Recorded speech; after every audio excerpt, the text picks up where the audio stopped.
give us a little bit of your bio. Who are you and where you come from, and how you ended up here? Well, I actually come from a non-musical family, which is sort of an interesting thing, I think, for a conductor. You kind of think usually there's some more musical background than that, but it's sort of a non-musical family.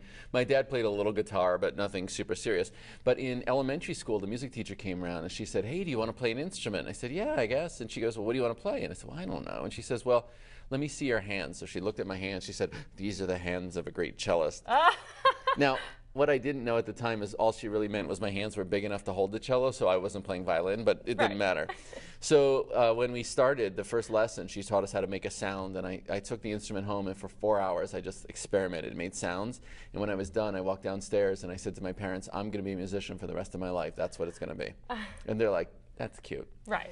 And so this was in upstate New York. We eventually moved to North Carolina. And we moved to a school system that didn't have strings. And so my parents had just bought me a cello, and they said, "We're not going to buy a cello. I mean, another instrument." So I went to the band director and I said, "Hey, do you got something that I can play? Do you have something?" And he goes, "Yeah, we have this oboe that nobody else wants to play." And I'm like, "Okay." Again, I had no idea what it was. I mean, this was such a darkness adventure, right?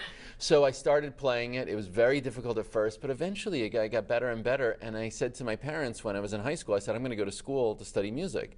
And they're like, "Well, that's great, but what are you going to do for a living?" Right. Exactly. This is coming from non-musical families. Like a lot of musical families will totally encourage. Yes, this is wonderful. They get keep it, but going. my it's parents hard just to convince people. They didn't that understand. Don't know. They didn't know. Right. They didn't know what it was going to be. So I said, "No, I'm going to make it happen." So I ended up getting into the North Carolina School of the Arts, a conservatory in Winston-Salem, North Carolina, and I did a bachelor's degree in oboe. Halfway through that, I thought, I want to see what it's like to be on the podium. I just want to try it. And if I'm going to be a great oboist one day, I should know how to conduct so that I can, do my job better. Cross-training. Yeah, exactly, cross-training. I was cross-training. Yes.